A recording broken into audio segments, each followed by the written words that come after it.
Hi, There everybody. you go. Welcome back to another Saturday morning live. I'm your co host, Porcelain Piggy, and we have over here. Mighty Max Toys joining you live from gloomy California right now. It's very rainy, pretty cold.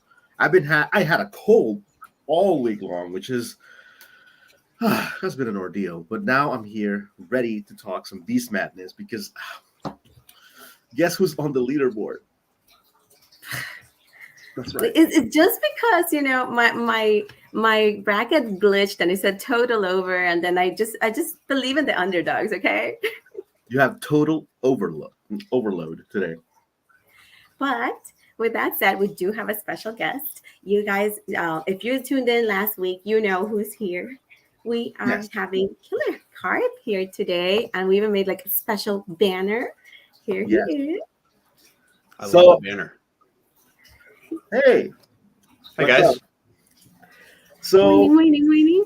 welcome to the show. We are again Toy Tendons, and we are very, very grateful to have you on. We've been wanting to talk to you about Beast Madness for about a year now, which seems, because last year was Beast Madness was a huge part of our show. And hey, Baby Raptors on the chat. Yeah, So, it's an all-consuming organism for me for the month of March and into April every year. I shut down my account to become 100% dedicated to the madness. Posting finds or any pictures from my toy of my toy room, or any kind of thing any content that is not related to Beast Madness.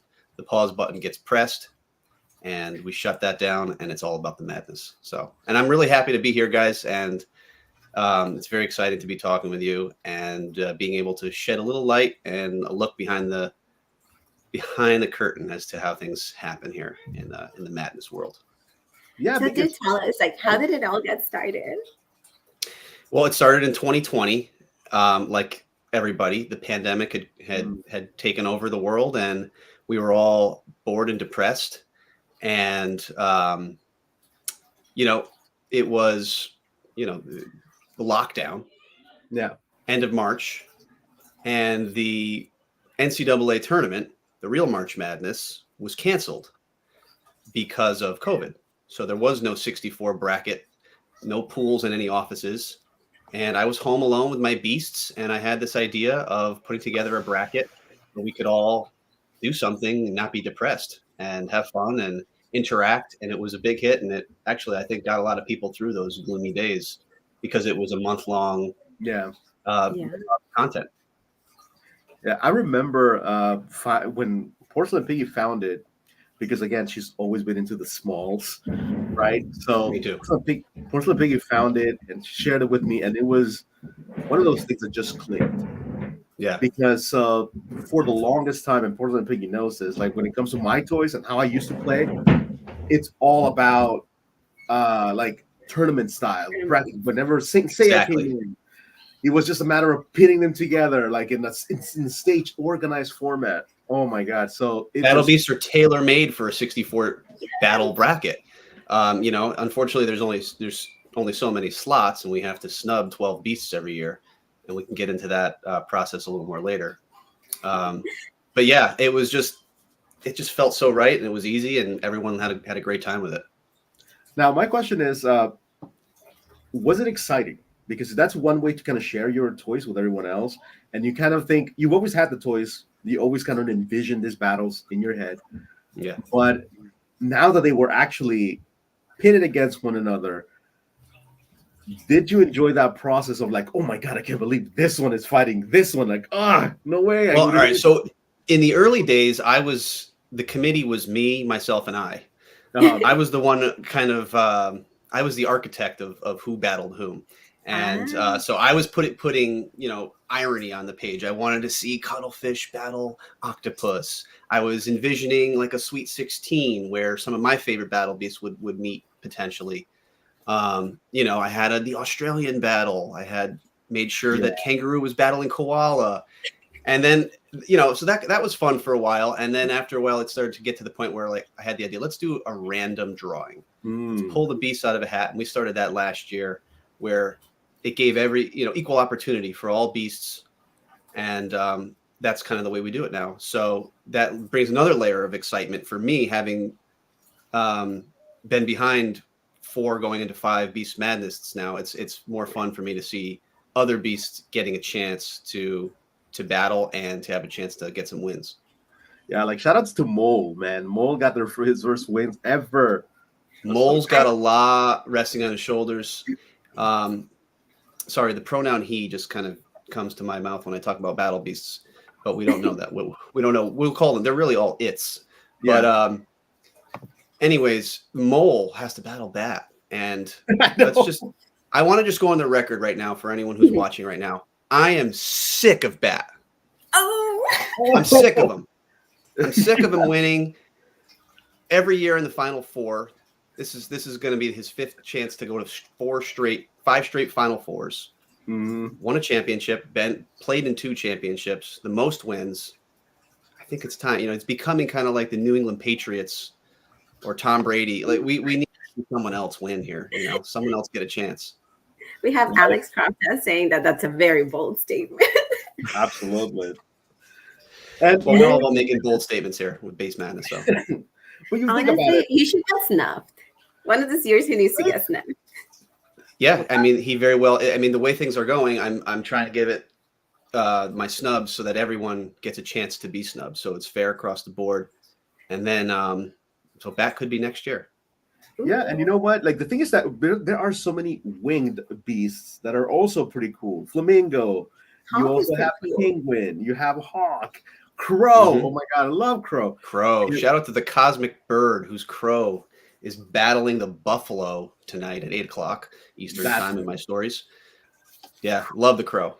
Yeah, like I said, the excitement is definitely palpable. Every single match, getting those like amazing one-on-one matchups to actually happen, it's really cool. It definitely drives the entire, process throughout the month. For sure. Yeah, for real. And honestly, like I knew about battle beasts before the tournament, but I never found them to be like as exciting until you Mhm. put them head to head against each other. Oh, that's And great then to I was hear. able to find my favorite battle beast, which is Horny Toad. Always here representing. I will not be campaigning for him this year, but I will just be enjoying the battles. Or so she says. There's Or something, so- yeah. We'll see how you might want to call a few people, but yeah, that's. I love your segue into that. The Toad is an example of a beast that when I started Beast Madness, I would have put in the lower echelon of popularity and ability to make a deep run. Just being straightforward with you guys, Yeah. I would have considered the Toad an underdog, and to some degree, the Toad was an underdog until someone stepped up and championed for him to make a deep run and take out the shark and take out I forgot who else was taken out along the way last year, but We had that's what I like about Battle Beast. Yeah, Beast Madness. It's all about And If you have a beast that you love, campaign for it. I mean, Send them down to the championship if you want. There's no rules. I always like to say this is a Machiavellian process. The ends justify the means. Do whatever you have to do. Create. Yeah. I was actually talking with Porcelain about this funny little story. When we first did it, Icky Iguana was kind of the Toad in the early days, making a big run and getting a lot of campaigning done by a good friend of ours, Icky Boy, who campaigns hard for Icky Iguana every year. There were people that were so annoyed or so mad that they created dummy accounts to vote against Icky Iguana. Because I can see who votes for whom on in the story data, and I would just see down with Icky 1, down with Icky 2, down with Icky 3, all the way down to Icky 9, just to vote against Icky Iguana. So that was great to see that. Okay, and you know what? I'm glad you mentioned that because the way it happened last year was that you may think that just because we are co-hosts, we're very much on the same page, but that's not really the case.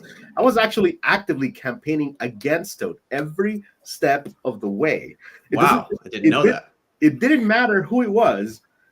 I was rooting against its opponent. And at some point, it felt like I actually put a meme of Hades from Hercules. You know how he puts like all of the monsters and Mhm. just on the board and just puts them forward, and then Hercules just beats everybody. That's exactly how I felt. I mean, it's not until the very, very, very where I could no more to the finals that I joined them in. But I was essentially against them. I was the heel for for the babyface Toad. Interesting. Some bad Yeah, blood and between you he two. wanted to join the knot, but I didn't really believe him because he has been so mean to us the whole time. To the fact that like he had to be supervised the time he voted for Toad. I was like, he needed to be Oh yeah, it's supervised. true. It's true. Yeah, I And then had to Pee be Wee on this one. mentioned that all his coworkers voted last year. I Same. just see the comment. Yeah, and I love that. I love that like friends of friends just who have nothing to do with Battle Beast. They don't care about. They don't collect toys. They don't even care about Battle Beast. They've gotten swept up in this. Yeah. My friend of mine who is not a toy collector. He's very passionate. He was very passionate about Bat, and he was telling everyone he knew. People in the coffee shop. You're on Instagram. Go on there. Click that. Do that. Vote against Bat. I love We it. love that stuff. And now this year, Porcelain, you're going to get to sit back and just see how the voters react and see what Toad can actually do without campaigning, which so far so good. The most votes in round one. Yeah. I know, I think it was 188, right? 188. Yep. Yeah, out of around 225 votes. And like So we had a good cuttlefish was turnout in our yesterday. heels. We had a very good turnout for round one. I mean, you might have created something larger than you at this point for Porcelain Piggy, honestly, because there were so many people that she turned into the knot, and it was wild. Amazing. We got it all comes down to keeping the legacy of Battle Beasts alive, Yeah. beyond this generation of toy collectors, because I hope that people care about Battle Beasts 50 years from now. I hope the collection behind me is worth as much, is worth as much as it is today when it's inherited, by the next generation. Indeed. So we'll see. Is And someone going to honestly, care about Killer Carp 100 years from now? I don't know. That's to be seen. I think you're single-handedly keeping Battle Beasts alive. I couldn't take all the credit. There's so many great people in the Instagram community. I could name a long list of collectors and advocates and preservationists, historians, even if you want to call it that, who have taken it upon themselves to show their passion, but also preserve this toy line, because Hasbro and Takara sure ain't doing it. No, Yeah, absolutely that's not. true. That is true. Now, the question I have for you is it kind of goes along those lines. So, Mhm. there are Battle Beasts that have like a little marble on their tummy, as opposed Laser to Beasts, yes. Laser Beast. Now, where do these guys stand as far as joining Beast Madness at any Good point? question. I've had a lot of people ask that. There are 36 Laser Beasts. I just don't think it's a fair fight to put a Laser Beast in with a Battle Beast. Okay. How's that? I just, they have lasers. And I guess I didn't know about Laser Beasts as a kid growing up in North America. Yeah. I mean, there was a minimal release of the lower 12 Laser Beasts in North America, but it wasn't something that I knew about until I became a collector later in life. So there's not a lot of nostalgic value for me in a Laser Beast. I have Laser Beasts, I collect Laser Beasts, but to me, this is all about the purity of the 76 original I see. Battle Beasts, and we're going to keep it that way. We have had over the years, we've had some little wrinkles here and there. We had a clear cart battle one year. We have this year we had 2 BDC Bestias de Combate Spanish variant Battle Beasts play, and the pink crab. That kind of stuff, I'll throw those in from time to time, but it's all about Battle Beasts for me. Got it. Yeah, because people just mentioned the League versus League concept, which is interesting to think about it.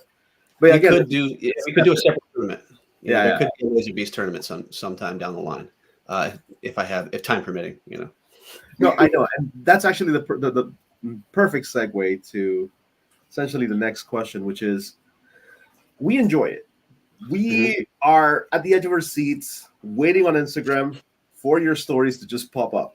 Now, for us, the moment it goes live, we take about maybe what 5-10 minutes to really think about it and enjoy the process. How long does Savor it, relish it, just kind of bask in it for a minute. How long does it take you to get all of those posts, everything just done for all the public to enjoy? I have a system. It's nothing magical or fancy. I have a light box that I take pictures of the beasts in, and I do some photo editing to have a consistent look throughout each battle. I edit on my phone, and when it comes time for the battles, you're allowed to drop 10 stories at a clip. Mm-hmm. If you go into your stories and select 10. So for the first round, I have to do it in installments. I can't just drop 32 because there's 64 team beasts, 32 battles.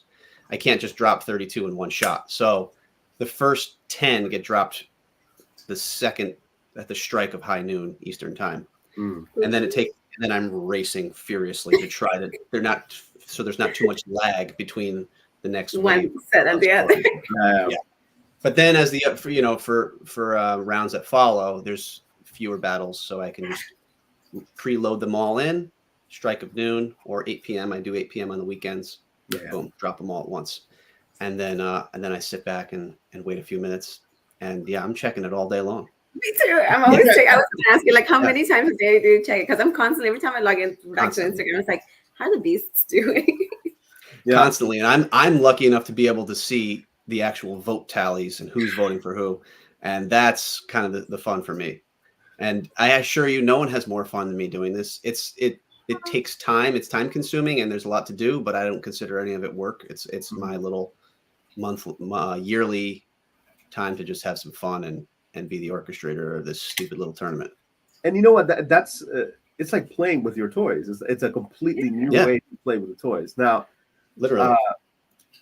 After Battle Beast is done, but okay, Pee Wee says talk about the Microsoft Excel sheets. They are Google Sheets, just to be clear. No, I'm just kidding. I have the Battle Beast annals, all the data recorded. I have the final score of every battle going all the way back to the very first Beast Madness in 2020. I have lists of who's been snubbed, and I have a running list of records.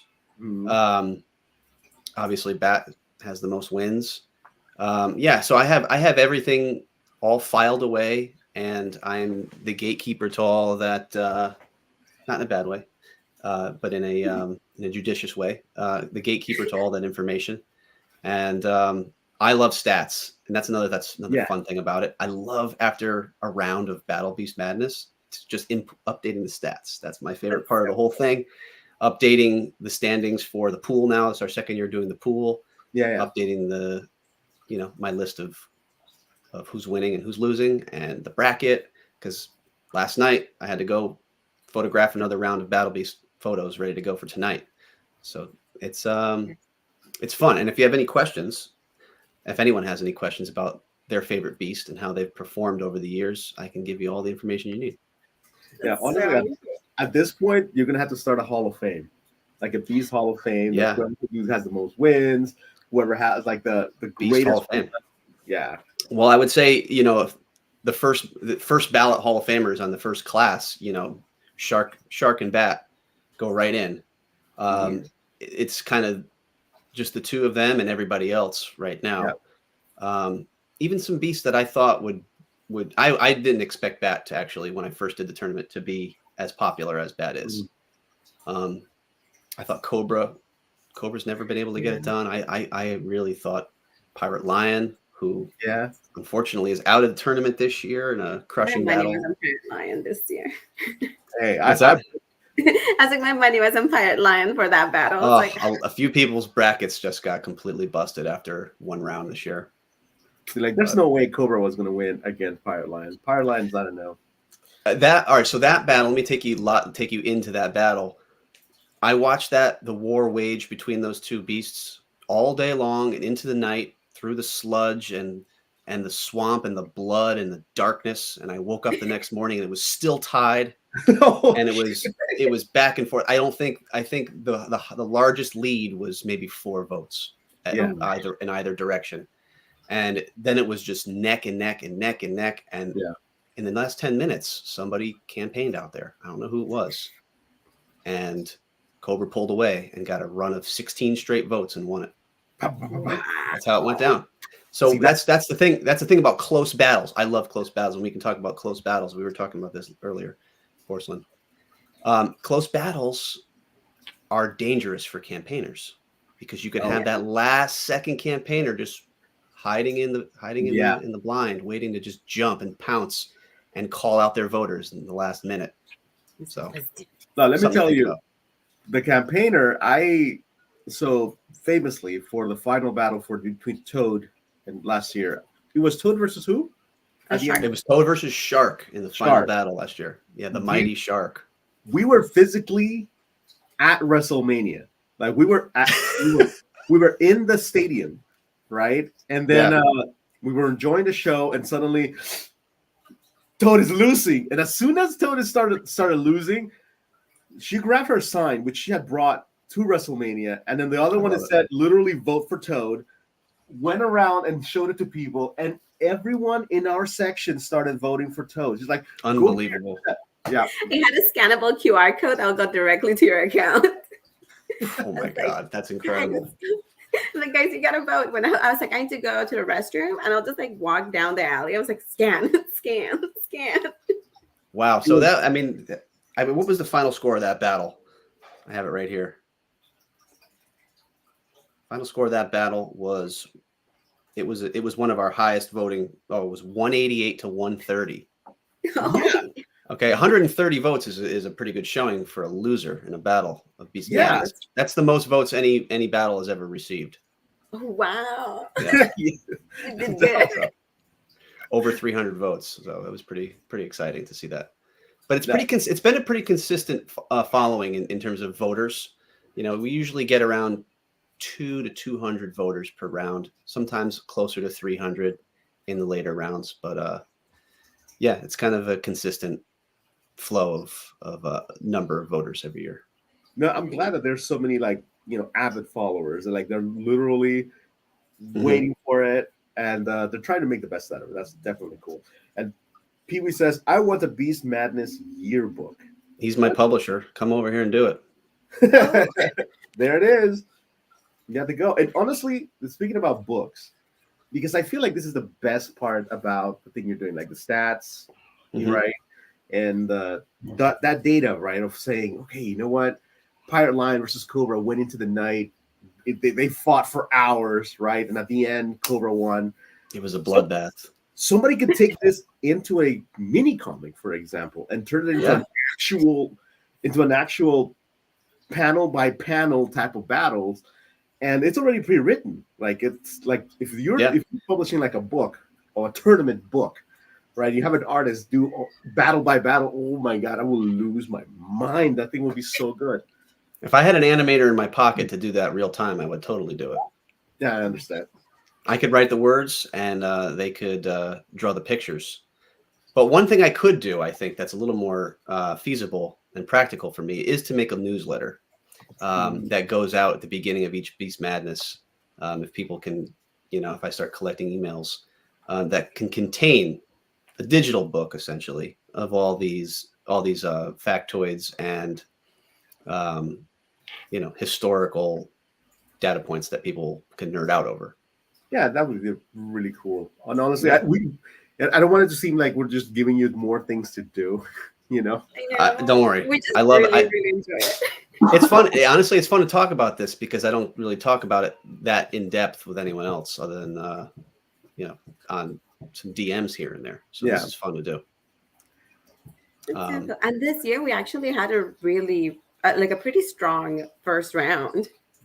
We were just talking about like Pirate Lion versus Cobra. So what did you think about the setup for this year? Where are some of the battles apart from that one that you were looking forward to?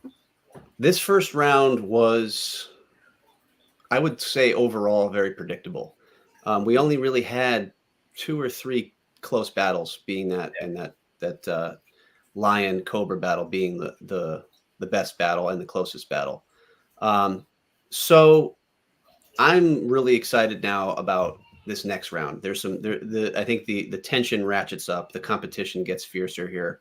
The squirrely squirrels and the powerhouse mouses of the world, they're gone now. We don't have to worry about them. It's all about the cream of the crop duking it out. So to your point about who am I looking at right now, I have to say I'm partial to Roman Buffalo. I've been a big fan of him since I was a kid. He was actually always my second in command to Killer Carp as a child. We called him the Minotaur because I didn't know his name was Roman Buffalo when I was 7 years old.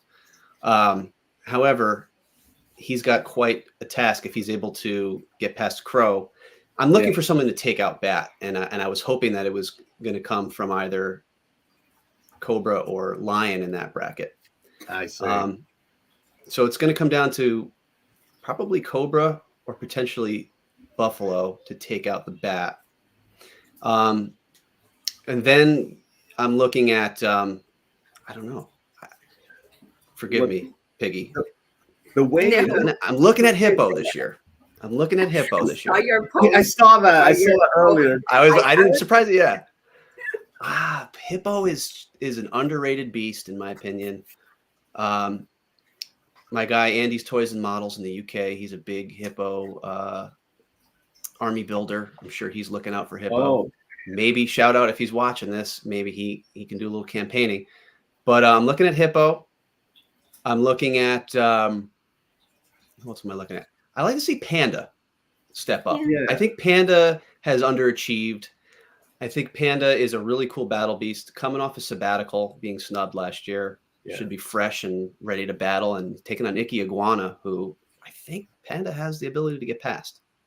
I see. So, and then Gorilla's another one. Gorilla is this beast who kind of every year hanging around to the Elite Eight, but just kind of can't get over that hump.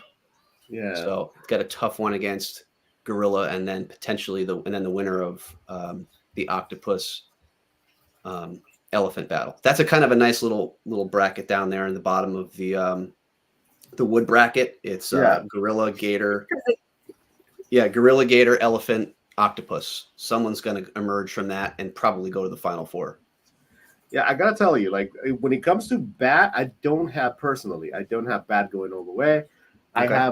I have Triple Threat Snake taking him out. That's the way that I want the Snake versus Snake battle. I'm really excited for that one. That battle's imminent. Yeah, I think it's and Snake had a little campaigning, as you recall, last year. Snake battled Frog, a Toad, and that went pretty deep. It was us versus the campaigning team of Triple Threat Snake. Triple Threat Snake, the great Eric Coppin. He has over, I think, hundreds of snakes in his army.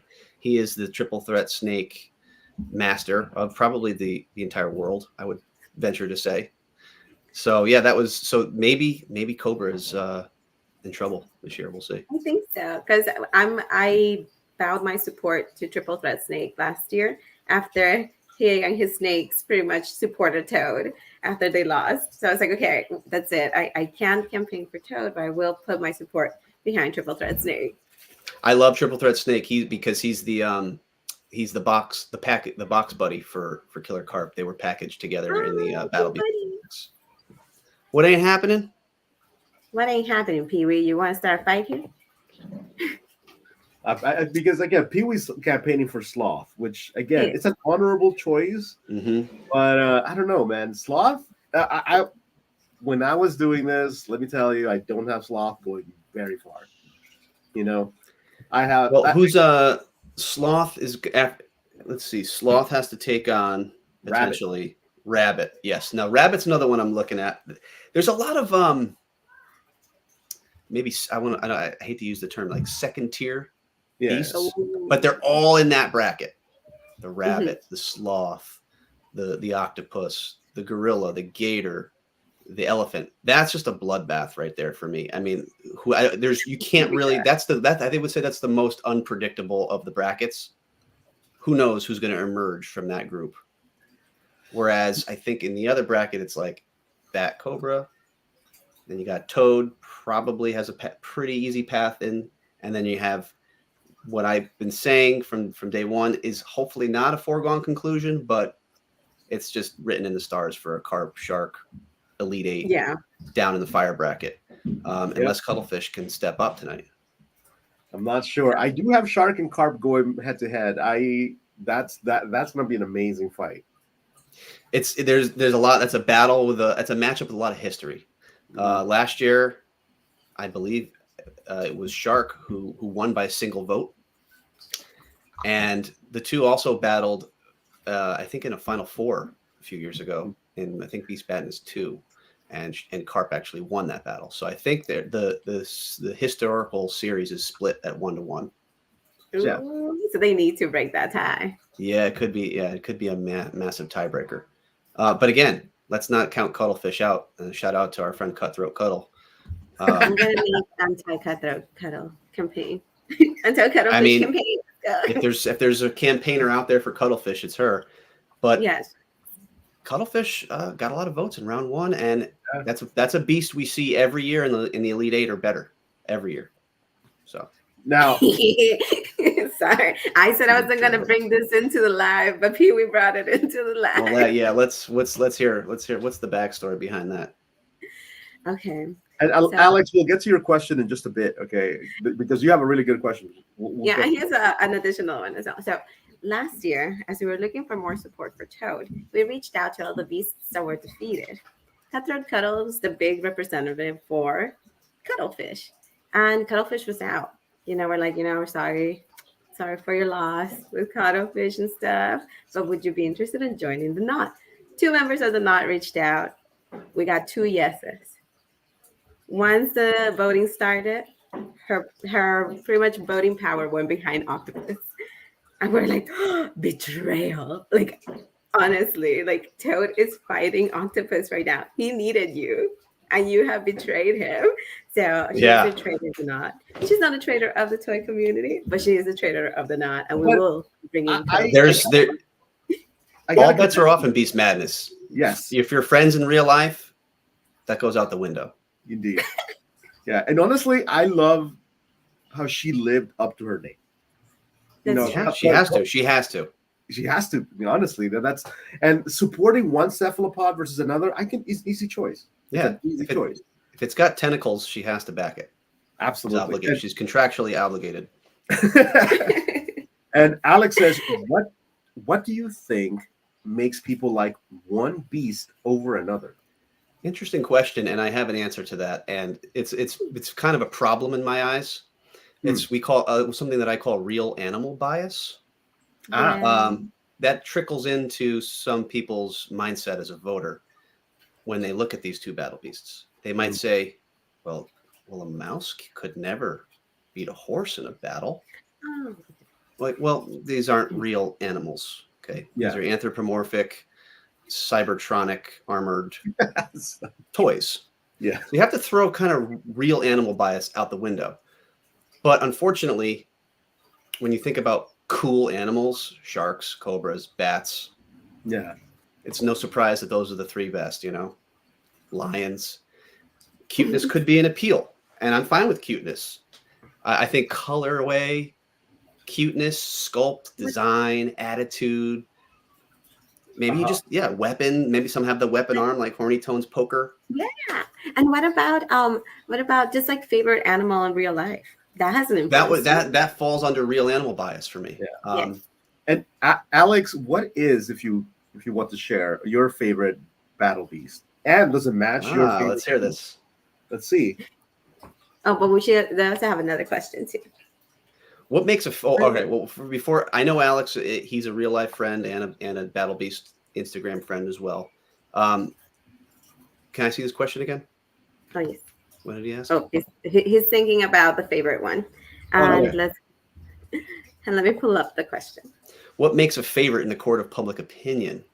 That's a good question. I think in the world of Battle Beast collecting, I think first let me step back. I think real animal bias plays into that. Like again, I said bats, cobra snakes, sharks. Just cool. Just cool. These are just kind of, if you're going to a second grade classroom and you ask a second grader, what's cooler, a squirrel or a shark? Every Yeah. single kid in the class is going to say shark. They have giant Yeah. teeth. They're out for blood. Okay, so that factors into it, and I think that, you know, as a Battle Beast reseller and dealer, someone who's just constantly watching the market, buying and selling, those are the beasts that have a little more value and they're more sought after. Mm. Cobra is the most valuable and sought after of the 76 Battle Beasts. It has the highest price tag. I would say, you know, right up there with those is Shark and Lion. So yeah, I think popularity just in the toy world and in the real animal world plays into it. Because colors sure don't, because brown on brown bat keeps winning. Now, I feel like there's something to say also about their names, because I feel like their names really kind of paint the character. Like, for example, Mm-hmm. one of my favorite name is Crooked Crow, right? Crow is a great name and great colors. Yeah, it's an amazing color. It's an amazing just sculpt The overall. sculpt, yeah, he just Yeah. an amazing looking battle beast. So, like, whenever you tell me that he's crooked, man, I imagine like him being like doing everything it takes to win. You know, lie, cheating, and Yes. stealing. The Eddie Guerrero of Battle Beast, you know, type of deal. It's so fun. Exactly. And if we step over into real animal bias, you put a crow this big in front of a Mhm. buffalo, it's going to get stomped in one swipe of a hoof. No, Yeah, what Throw that about away like when you look. Yeah, but swooping and eye attacks? maybe you can peck an eye out. But like you said, this is a battle beast battle, and a crooked crow uses its brain power, uses its crooked ways to fight and claw to victory. So we'll see what happens See? tonight between those two. Yeah, I know. So, like, Pippi says like he likes frogs, and overall just likes the color green. So, I guess that's what he went from sloth, sloth is Yeah. white green primarily. So I guess it still makes sense. A little orange, yeah. Yeah, Yeah, and I think that's why I love Killer Carp. I love hot pink, and the hot pink and yellow white vibe just always resonated with me with that battle beast, and that's kind of what does it for me. So and it is and colors, yeah, it's eye candy. You know, it's a carp too. Like it's very much a regular fish, but then you put the name killer in front of it, and suddenly it becomes 100 times more interesting. It's like the super alliterative properties of that name that makes it great. Yeah, And same thing with Crooked Crow. And something that always irked me is that Killer Koala. They couldn't come up with another adjective for koala. They had to steal my carp's killer. yeah. You know? There are some that are like okay names, like for example, leaping lizard. I feel like that's just a play on the, the expression leaping Yeah. lizard stuff with it. Yeah, I was just like, man, you could have done something else, but again, what it is set in stone, which is very cool. Bloodthirsty Bison is probably one of the best names. It's pretty cool. And earlier on, Alex did put this. I don't know the meaning. RAB. RAB. Is that an acronym for? Oh, I think it's our initial for what? Real animal bias. RAB. Yeah. Okay, got right. it. RAB. Real animal bias. I wonder if I can use the word rabies somehow to create an acronym for. I'll come up with some other. We'll make that a bit of a longer acronym for that. So let me share with you something about. So we are talking about battle beasts, which again they're anthropomorphic, cybertronic wearing, genetically modified, hook hand wearing beasts, right? So there is another March Madness that it's all about. It's called Mammal Madness, and they pit real animals against one another, and this has interesting. Strictly like mammals, like skunk versus opossum, who would win, and this happens among the community of PhDs with like on mammalogy. How long has this been going on? I might have to stick my legal team on them. It's been happening for the past like 4 years or so since I started. 1 year behind. It probably started during the pandemic when people had nothing to do. Absolutely. So it's funny that you said like, Crooked Crow can like scratch, use his brain, poke an eye out, because that is very much what how the narrative goes with these other mammal madness. They're like, no, a skunk would actually create this cloud, and then the other one will run away. Like if they run away, there was like, it's really fun to watch. Just the reasoning, Yeah. the mental gymnastics that go into like this is why this animal should win. It's not both face; it's just reasoning and how much of Yeah, it. Argumentation. if you want to bring if you want to bring biology and realistic logical thought into something, then that's your tournament. That tournament's for you. Indeed, This is about fantasy. and This is that's about dreaming best. and believing It's in the about magic of the it's underdog. about blood, gore, mud, shedding tears. Oh, it's the best. Yeah, and when I think about that what those two beasts went through on Friday night, on Thursday night, Cobra and Lion. I mean, come on, just let your mind unravel and go there and see what happened, because it was just blow for blow for 12 straight hours, 24 straight hours. Yeah, absolutely. Now, people And I'm said, really excited about tonight. Tonight we have another round dropping at 8 p.m.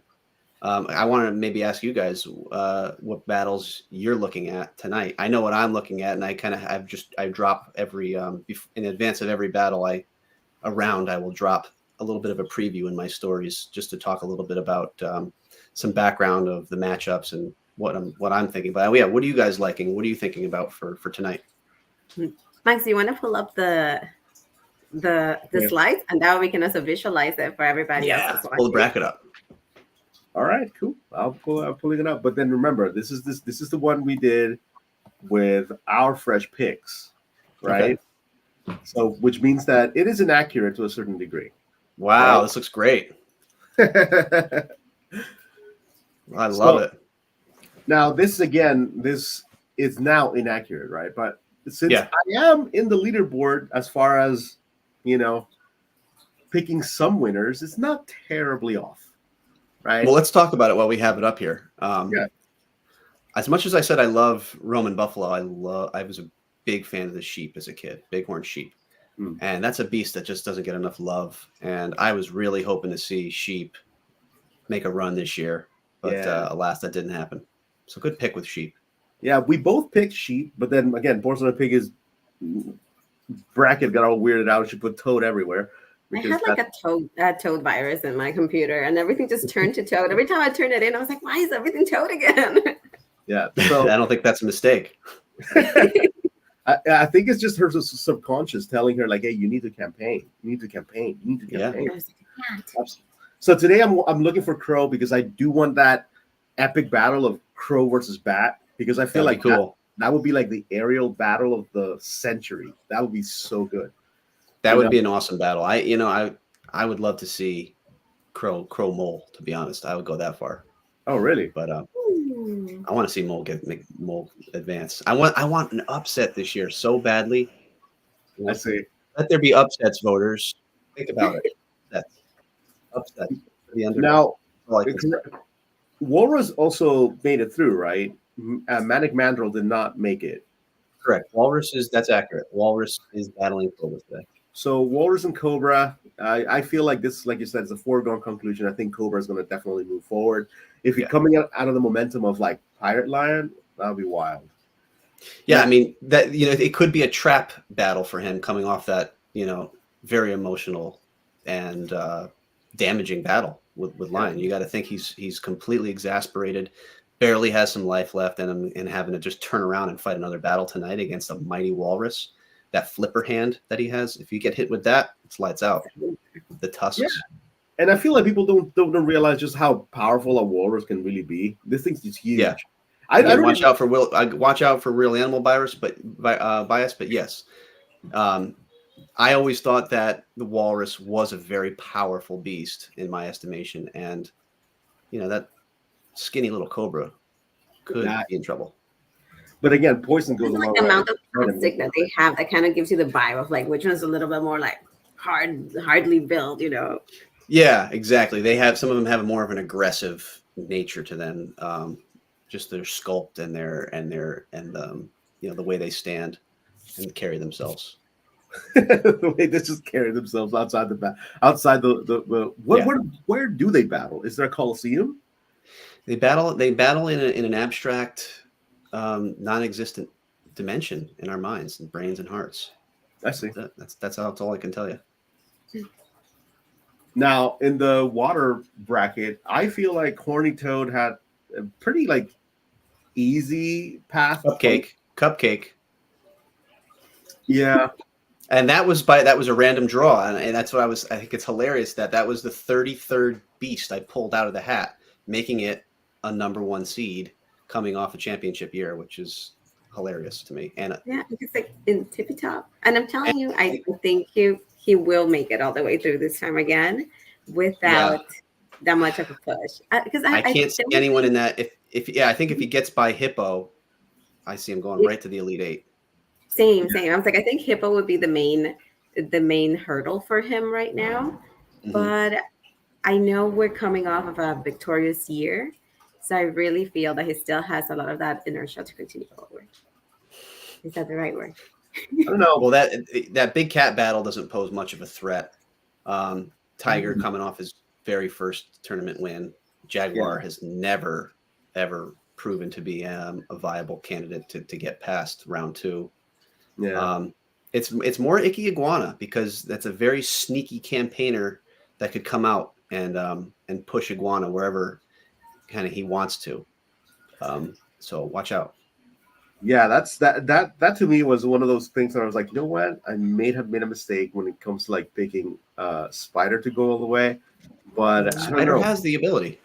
But yeah, I feel like Spider is actually one of those beasts that can actually make it through. It's very cool looking, right? I can feel people get behind it. He has the same, in my eyes, the same energy as like Bat.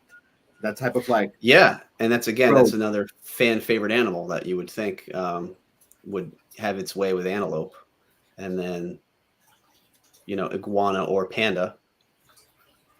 Now, I could see Spider going up against a toad or a hippo. Now I do have to say that like at some point I would really love to see Sir Sire Horse actually make it through, because I feel like that name is just so cool. Like it's very Sir Sire Horse is a great name, and he's got that gritted teeth and kind of a mighty countenance to him, and with that regal knightly name. And whose decision was it to make the horse teal? I love that. Yeah, absolutely. And the same thing with the green rabbit. Some of the animals, like bats, are brown bat. Yeah. But someone said, nah, we're going to make the rabbit green. Yeah, he's underrated for sure. Crofta. Yeah. It's one of those that I was really glad to see back this time around. I was just like, yes. Yeah. But unfortunately did not make it through the next one. So I love Skunk too. I want Skunk to make it as much, but I would say here I am leaning towards Pee-wee because I've seen the power of what their campaigning can do. So I pick Sloth to go on between the battle of Sloth Skunk, even though my heart really is with Skunk. I feel like Skunk has. Well, I don't. I mean, you'd have to do some serious campaigning. I don't see Skunk getting past Sloth, and nor do I see Moose getting past Rabbit. So if you take Skunk and Moose out of the equation, I think the other 6 beasts there, put them in a bag. Who knows who's coming out of it? Yeah, alive. And that's why this is my favorite bracket this year. Yeah. Now, personally, Elephant has the track record, as does Octopus, who went to the Final Four last year. Elephant has been in a final against Rocky Rhino in Beast Madness 3, in which Elephant lost that battle. So, but I think at least right now he has a pretty clear path. If he still has the same amount of support that he had in the previous years, I think Elephant has a pretty good chance of moving all the way to the top on this side. Another great example of a cool artistic decision is to make the elephant purple. You know what I mean? He could have been gray, but he wasn't. And to give him a hammer, just like the sledgehammer. Yeah, see that's another reason to get some votes for a beast is if they have that weaponized hand. Yeah. Not all beasts got that. Crystal mentioned that earlier. She loves that genetically modified weaponry. Yes, exactly. Rocky Rhino, who we really missed this year, he has that mace ball on his hand. I love that. Yeah, it's true.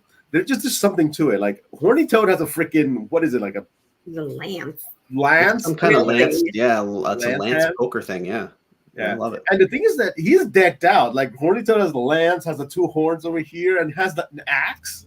Like, Because like Horny if you have a Toad, free, yeah. if you use a free hand, you need an additional weapon, obviously. Yeah, yeah, for sure. if he could, he would have like more spikes. But I can tell you, like seeing that frog come at you with so many things to hurt you, that must be Well, scary.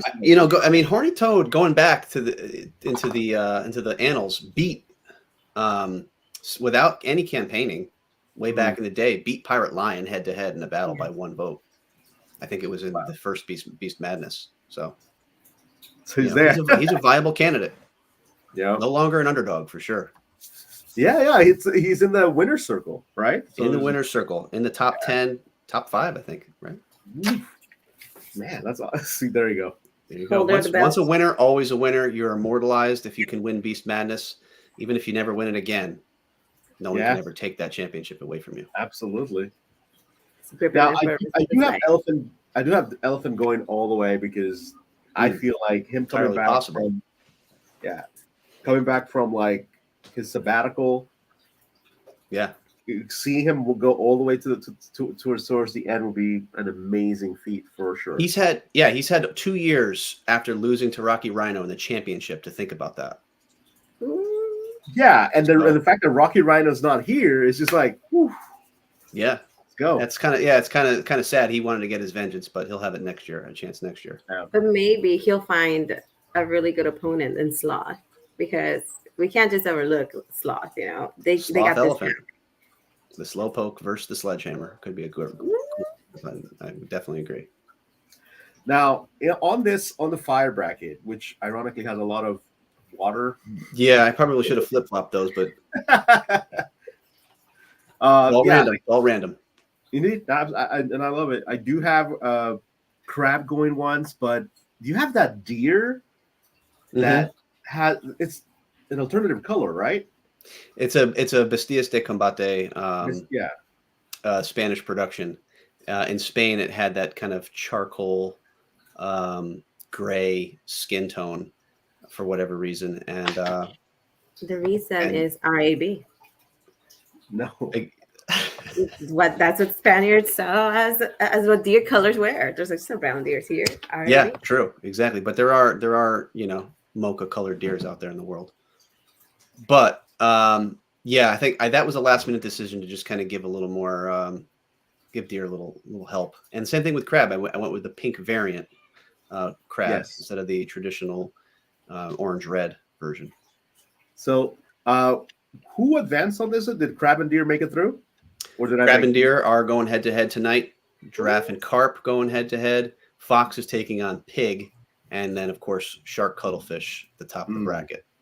It's going to be an aquatic battle for the ages. Those two did battle once. I believe it was Beast Madness 1. And Shark, I think, won by 17 votes. Nice. So it's very early on. We have Bestia de Combate. What's up? Wait, question. By how much did Pig win? Because I was keeping a close eye on that. And it was like 48 to Pig won 123 to 102. Ooh, okay. That was close, but then Pig pulled away in the early morning hours the next day.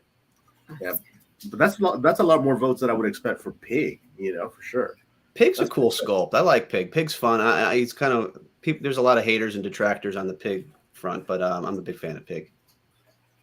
What's the furthest that you recall Pig ever going? I can tell you that right now too. Pig has never advanced beyond the second round. So a win today would be historic. That's guys, you heard it here. You can help make history. Help Pig advance. Pig has never seen the Sweet 16. Pig Shark could. I'm assuming Shark. I keep saying just assuming Shark's going to beat Cuttlefish, but yeah, I think we're starting a bit of a campaign here because Crystal's like, I like Pig. Personal Pig is like, She's definitely going pig. I didn't go pig. It doesn't But- make sense, Porcelain Piggy, why you're not a pig campaigner with Yeah. with that handle of yours. I I know. know. So You're not I'm Porcelain really- Toady. I know, but Toad has a like a vice grip on my heart. I have swamp water running through my veins. I cannot turn my back on Toad. I'm trying not to campaign over here, but it's really hard. But I'm gonna. It's gonna be support- hard, yeah. If you see him Yeah. losing, late in the late Sunday night around 7 o'clock, if he's down by 10 votes, you might be making some phone calls. Oh yeah. See, Yeah, no, I'm gonna go to like your local arcade and have everybody just scan in. I'm like, guys, you need to scan in before you Scan play. in. see, you already have all the materials ready too, like all the videos. All you need to do is really repost. Oh my God, no! Are you gonna do it? Are you gonna show? Okay, I'll What show. does she got? What does she got? This is your chance. Don't you don't, It's not completed. Don't judge. But it's in the works.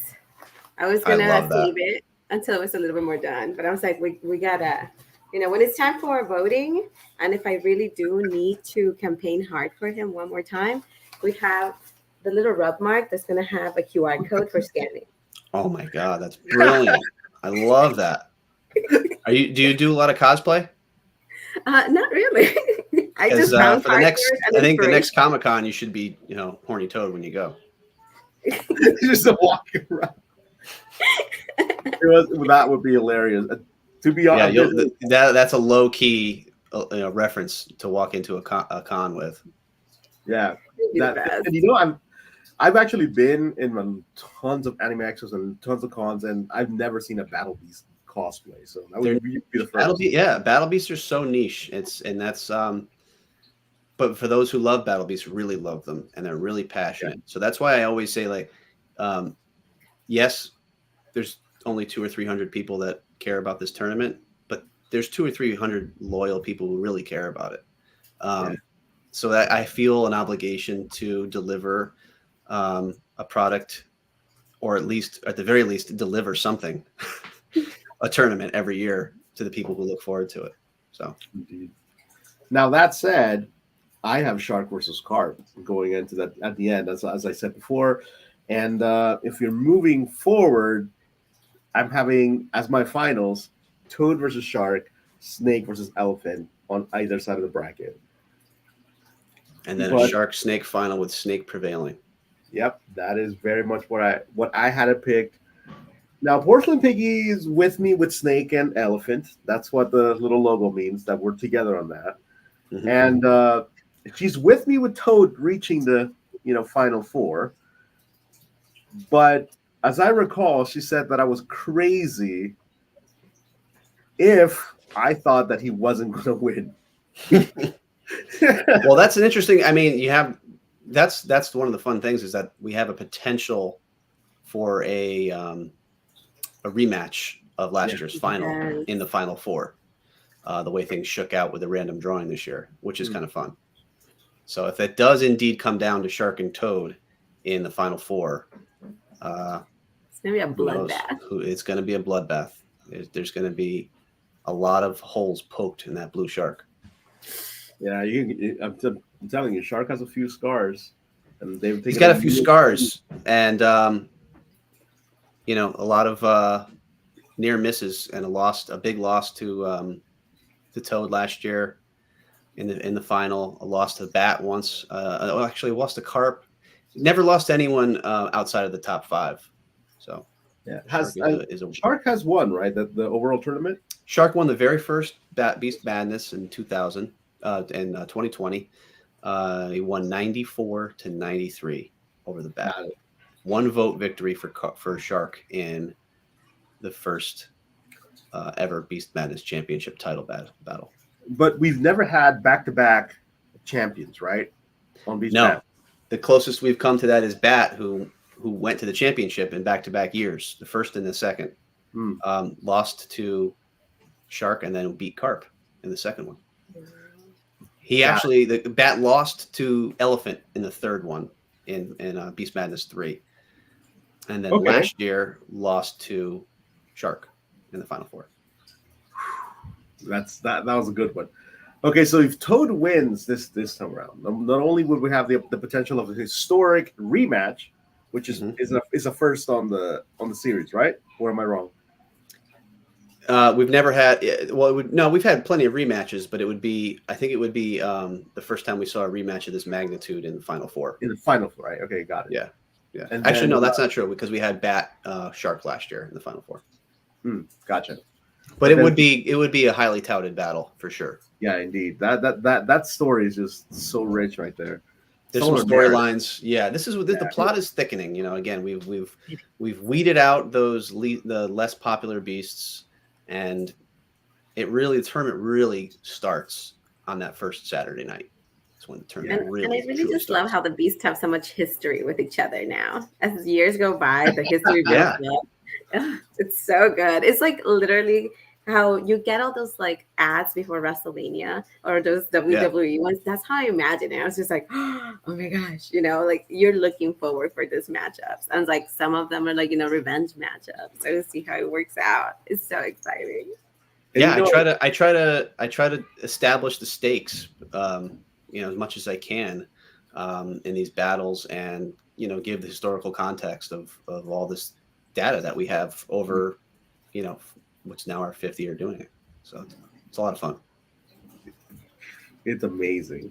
Now, just as a recap, because we are at 11 a.m., and so I want to make sure that you get the opportunity to kind of tell everybody who's watching, any new potential viewers, any new potential followers, what the whole tournament is about, what the charity aspect of the event is all about, and how the prices work. Even though, like, I know the cutoff has already kind of like passed for that, it's good for them to actually look forward to next year and so on and so forth. Yeah. So for those of you who are not familiar with a March Madness basketball office pool, you have a bracket of 64 competitors, single elimination, and we weed down for the competition from 64 to 32 to 16 to 8 to the Final Four to 2 to 1 champion. And we also do a charity pool, which is we're in our 2nd year doing that, where you submit $10 per bracket. You can fill out your picks, who you think will win, and whoever has the most picks correct at the end of the tournament will win a charity prize that I choose every year. It's usually something Battle Beast related, and this year it's a nice little package of Battle Beast goodness. And the other perk is that the winner of the charity pool gets to decide where all the money goes to. All 100% of the money goes to charity, and it's the winner of the pools choosing to which charity that money goes to. And and that's Beast Madness. And the battles are decided by the voters. They are decided in my stories.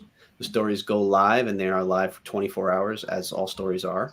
And once the story expires, the beast with the most votes advances. And last year, who was the charity that actually won last year? Or because they're ultimately the winners too. I don't remember. I think you guys split the pot, but it was split. Yes. Yeah. Right. Do you remember? Yeah, I remember that the Knot did. I don't recall the exact names of the 2 charities we picked, but we did pick 2, and we split the pot right in 2 and made sure those 2 charities got those goodies. I believe one went to, I think, an animal shelter. Yeah, yes. I think one of them. Yeah. Very but fair. Yeah, I mean, the fallback, the default is always St. Jude's, which is always kind of just connected with toys. But if the winner has a charity that's near and dear to their heart, we have $400 or $500 this year. Because a few people donated a little bit extra, so we have $500 going to charity that we were able to raise. So I don't feel like a complete idiot doing this pool. So I'm actually doing something worthwhile while having this platform to do this. And these are the current standings at the moment, right? This is the ones you posted earlier on your story. Yeah, right? Shout out to Callie JXXX with a perfect bracket so far. Yeah, that's wild. I've never seen that. Even I fill out a bracket just for fun on the side, and I got 2 wrong. So Callie JXXX, Perfect bracket so far. We'll see. We'll see if she keeps like hitting it. And again, Well, here's a little spoiler. I will say she has cuttlefish winning over shark. So that's a bit. She's got a lot riding on that. that's matchup. ambitious. That's ambitious. That absolutely. Yeah, I like to see my name in there. It's fun. It's kind of good. That I was. Where are you on that list? Money. 28. Yeah, Yeah, you're yeah. right in there. You're right in the thick of it. So you just need some love from Triple Threat Snake. I know, absolutely. Triple Threat Snake better come through this time around because it has snakes for arms. Exactly. That's why he's triple threat. He poses three threats. Yes. Like it's and that's the other thing in case people aren't sure or want to know how the charity pool works. The point values double with each round. So for every battle you guess correctly in the first round, you get 1 point. So there's 32 battles. The next round, there's 32 points for every round. So the next round we have 16 battles. Each point is worth 2 points. And then they're on. So if you pick the champion, that's a 32-point bonus. That a lot of people. So it comes down. It comes down to picking the champion and picking the final four where the points are the most value, have the most value, is where you can kind of win these things, even if you're not in the hunt early on. Yeah, you can kind of make a big comeback at the end with if you have the final four right. Yeah, that's absolutely. So. And also to the right, we had the live favorites, which were Triple Threat Snake, obviously our champion Toad, and Sloth, because we cannot leave it out without a shout out. And a lot of green there. It's March, it's St. Patrick's month.